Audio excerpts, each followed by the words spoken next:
বন্ধুসকল, আজি আমি পুনৰ আপোনালোকৰ জৰিয়তে অসম চৰকাৰ আৰু আমাৰ অসমৰ ৰাইজক জনাবলৈ বিচাৰিছো যে আমি 90 দশকৰ পৰা শিক্ষকতা কৰি আহি আমাক কংগ্ৰেছ চৰকাৰে 15 বছৰ শেষ কৰি দিলে আমাৰ জীৱনৰ মূল্যৱান সময়, আৰু বিজেপি চৰকাৰে 10 বছৰ শেষ কৰিলে আমাৰ।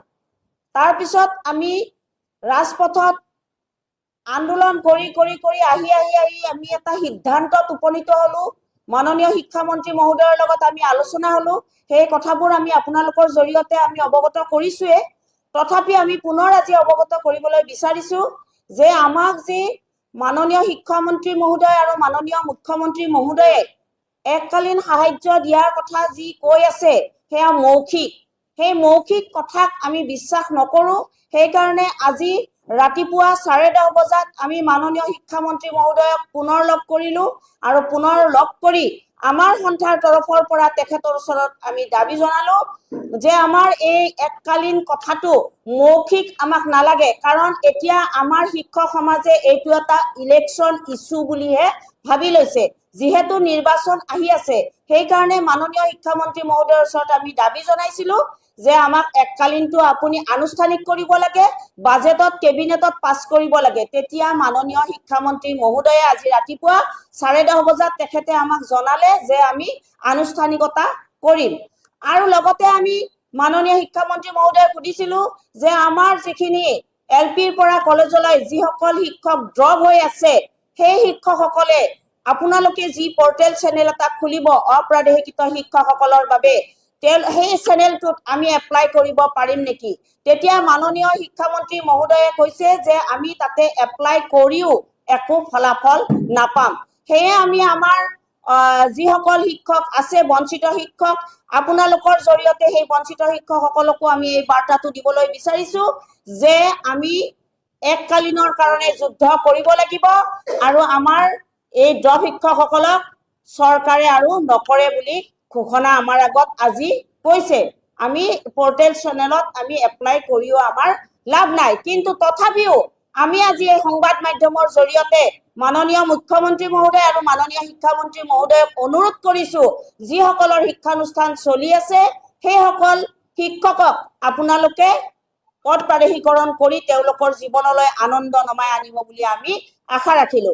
আৰু আমি লগতে অসম চৰকাৰক এই সংবাদ মেলৰ জৰিয়তে ক'বলৈ বিচাৰিছো, অহা 16 ফেব্ৰুৱাৰীৰ পৰা যি বাজেট অধিৱেশন হ'ব বুলি আমি জানিব পাৰিছো, সেই বাজেট অধিৱেশনত যদি আমাৰ এককালীনৰ বিষয়টো আপোনালোকে উপস্থাপন নকৰে আৰু কাৰ্যকাৰী নকৰে, আমাৰ বাজেটত যদি আমাৰ পাছ নকৰে, তেতিয়াহ'লে আমি 16 তাৰিখৰ পৰা আমি পুনৰ আন্দোলনত আমি বহিব লাগিব। কাৰণ চাওক, অতিকৈ লাজৰ কথা, অতিকৈ দুখৰ কথা, ইমান পঢ়া শুনা কৰি আমি যৌৱন কালৰ পৰা সেই শিক্ষানুষ্ঠান বিলাকত আমি শিক্ষক হিচাপে চাকৰি কৰি আছিলো, আৰু আমাৰ হাতেৰে আমি বহুত সন্তানক আমি গঢ়িলো। যেনেকে সোণাৰীয়ে পিটি সোণ গঢ়ি এটা ডিজাইন উলিয়াই, ঠিক তেনেকে এই শিক্ষকসকলে আমি মানুহ গঢ়িছিলো, আমি মানুহ গঢ়া শিক্ষক। কিন্তু আজি আমাৰ উপায় নাই, আমি ভাগৰি পৰিছো, আন্দোলন কৰি আমি ভাগৰি পৰিছো। সেয়ে লাষ্টত শিক্ষামন্ত্ৰী মহোদয়ে যিটো কথা ক'লে আমাক এককালীন দিম বুলি, সেই কথাটোৱে আমি লাষ্টত মানি ল'বলৈ বাধ্য হলো। কিন্তু এককালীন আমাক দিব কিমান, এইটো আমাৰ ডাঙৰ প্ৰশ্ন। আমাক এককালীন অকণমান আমাক কাপোৰ কিনিবৰ কাৰণে, অকণমান আমাক ফূৰ্তি কৰিবৰ কাৰণে দিলে আমাক নহব, আমি উভতাই দিম। ৰাজহুৱা সভা পাতিহে এককালীন আমি উভতাই দিম। আমাক এককালীন দিব লাগিব 15 লাখ টকাকৈ, প্ৰতিজন শিক্ষকক 15 লাখ টকাকৈ আমাক দিব লাগিব। আমি যাতে এটা কিবা সংস্থা পোৱাকে আমাক দিব লাগিব। আপোনালোকে চাওক, মন্ত্ৰী পত্নী, বিধায়ক পত্নীয়ে 50 লাখলৈকে তেওঁলোকে ৰাজ সাহায্য পায়, কিন্তু আমি মানুহ গঢ়া খনিকৰ হৈ আমি কিয় নাপাওঁ? কিয় আমাক এনেকুৱা এটা অৱস্থা কৰিলে? কিয় এনেকে আমাক ৰাজপথত ওলাই আহি চিঞৰিবলগীয়া এটা অৱস্থা কৰিলে? গতিকে আজি এই সংবাদ মেলৰ পৰা মাননীয় মুখ্যমন্ত্ৰী মহোদয় আৰু মাননীয় শিক্ষামন্ত্ৰী মহোদয়ক আমি অনুৰোধ কৰিছো সন্থাৰ তৰফৰ পৰা আমাক যাতে এইবাৰ আৰু নঠকে, আমাক যাতে এইবাৰ আৰু ইলেকশ্যন ইছ্যু নকৰে, আৰু যদি আমাক কিবা কাৰণত ইলেকশ্যন ইছ্যু কৰে তেতিয়াহ'লে কিন্তু আমি অধিসূচনা জাৰিৰ পিছত আৰু আমি থমকি নৰওঁ, আমি সমষ্টিয়ে কিন্তু আমি আন্দোলন কৰিবলৈ আমি বাধ্য হ'ম।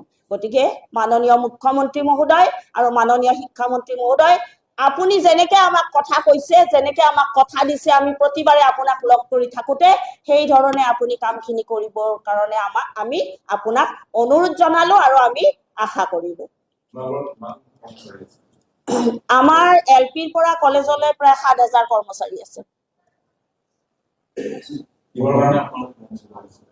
আমি বঞ্চিত হল আমাৰ 2021 চনত বিজেপি চৰকাৰে আমাৰ কাৰণে এখন আইন আনিলে আৰু সেই আইনখনত কিছুমান ধাৰা উপধাৰা জাপি দিলে আৰু সেই ধাৰা উপধাৰাৰ কাৰণে আমি বঞ্চিত হলো। কিন্তু আমি অসম চৰকাৰৰ দ্বাৰা ৰিকগনাইজ হোৱা শিক্ষক আৰু অসম চৰকাৰৰ দ্বাৰা আমি কনকাৰেন্স হোৱা শিক্ষক। আমি কংগ্ৰেছৰ দিনত ফিক্স পে পাইছিলো, কিন্তু বিজেপি চৰকাৰ অহাৰ পিছত আমি শিক্ষানুষ্ঠানত যাব নোৱাৰা এটা অৱস্থা আমাক কৰি দিলে। আমি টিউটৰ নহয়, আমি ফুল ফেজেড অসম চৰকাৰৰ দ্বাৰা পাৰমিশন পোৱা, ৰিকগনাইজ হোৱা, কনকাৰেন্স হোৱা শিক্ষক।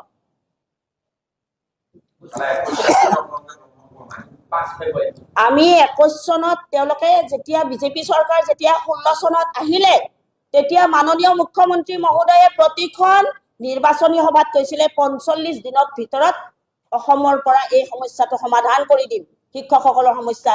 কিন্তু সেই 45 দিন আজি 10 বছৰ হ'ল, গতিকে তেওঁলোকে আহিয়ে কি কৰিলে, আমাৰ শিক্ষকসকলৰ কাৰণে বিজেপি চৰকাৰে এখন শিক্ষক হত্যাকাৰী এখন আইন আনিলে। সেই আইনখনক আমি নামাকৰণ কৰিছো শিক্ষক হত্যাকাৰী আইন বুলি, আৰু সেই আইনখনৰ কাৰণে আজি আমি এইদৰে বঞ্চিত হৈ থাকিবলগীয়া হ'ল। আমাৰ শিক্ষকসকলক DLED কৰালে, আমাক কিয় ইমান কষ্ট দিলে, কিয় আমাক DLED ট্ৰেইনিং কৰালে 2 বছৰ ধৰি, তাতেও আমাৰ যথেষ্ট টকা পইচা খৰচ হ'ল। সেই টকা পইচাখিনি ক'ত গৈছে? সেই টকা পইচাখিনি অসম চৰকাৰৰ শিক্ষা বিভাগৰ ঘৰত গৈছে। কিয় অসম চৰকাৰৰ শিক্ষা বিভাগে আমাক শিক্ষানুষ্ঠানবিলাকৰ পাৰমিশন দিছিলে, ৰিকগনাইজ কৰিছিলে, কনকাৰেন্স কৰিছিলে? সেয়া হৈছে আমাৰ মূল প্ৰশ্ন। গতিকে মাননীয় মুখ্যমন্ত্ৰী মহোদয়ে সকলো কথা জানে, তেওঁ কংগ্ৰেছৰ দিনতে তেওঁ শিক্ষামন্ত্ৰী আছিলে, সকলো কথা তেওঁ জানে। আমি আৰু তেওঁক পুনৰাই তেওঁক বুজাব নালাগে। সেয়ে আমি অনুৰোধ কৰিছো তেখেতে যাতে আমাক সংস্থাপন হোৱাকৈ আমাক এককালীন দিয়ে। তেখেতে বহুত কাম কৰিছে, বিজেপি চৰকাৰখনে বহুত কাম কৰিছে, কিন্তু আমাৰ এই দুৰ্ভগীয়া শিক্ষকসকলৰ কাৰণে তেওঁলোকে কাম কৰা এতিয়ালৈকে নাই। সেইকাৰণে আমি এই মৌখিক কথাক আমি বিশ্বাস নকৰো। সন্থাৰ তৰফৰ পৰা আমি বিচাৰিছো আমাক ৰিটেন লাগে, অৰ্থাৎ আমাৰ কেবিনেটত পাছ হ'ব লাগিব।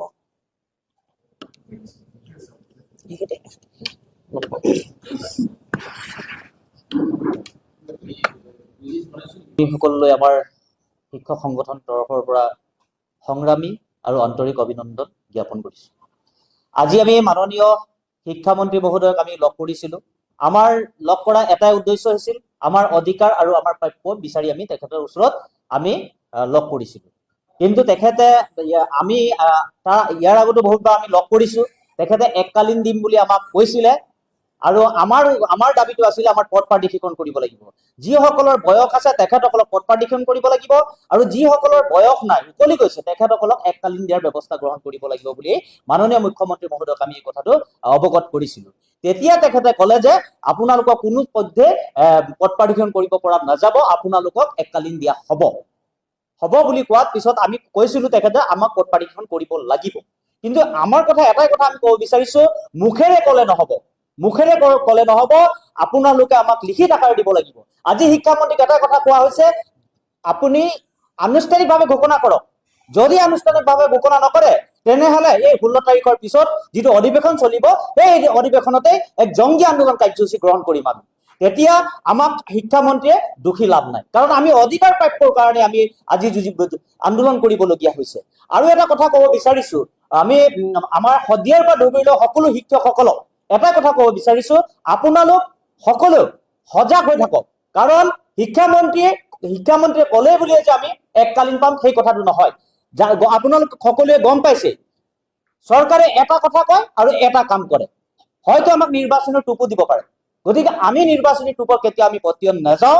অসম চৰকাৰে এটা কথা ক'ব বিচাৰিছো, সময় এই নিৰ্বাচনৰ আগমুহূৰ্তত আমাক যি এককালীন দিব বিচাৰিছে, এই এককালীন অনীতিপলমে আমাক দিব লাগিব, আৰু যদি নিদিয়ে আমি ক্ষান্ত হৈ নাথাকো।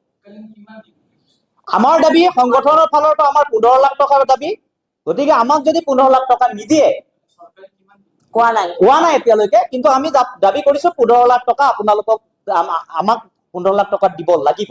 কিন্তু তেতিয়া তেখেতে এটা কথা কৈছে যে আপোনালোকক আমি গৰু দক্ষিণা দিম বুলি এনেকা কথা কৈছে। কিন্তু গৰু দক্ষিণা 1 টকা 2 টকা 3 টকা দিলে নহব, 20,000 25,000 টকা দিলে নহব, আমাক 15 লাখ টকা দিব লাগিব। কাৰণ আমি বছৰ বছৰ ধৰি বিনা বেতনে ছাত্ৰ ছাত্ৰীক ব্ৰত হিচাপে লৈ আমি ছাত্ৰ ছাত্ৰীক পাঠদান দি আহিছো। সেই মূল্য আমাক ঘূৰাই দিব লাগিব। আমাক 5 লাখ টকা 7 লাখ টকা 8 লাখ টকা 9 লাখ টকা দিলে নহব। আমাৰ যিটো দাবী আছে সেই দাবীটো 15 লাখ টকা, আৰু 15 লাখ টকা আমাক দিবই লাগিব। আৰু যদি নিদিয়ে তেনেহলে আমাৰ সাংগঠনিক দিশৰ পৰা যিটো আমাৰ কৰিবলগীয়া আছে গণতান্ত্ৰিকভাৱে আন্দোলন, সেই আন্দোলন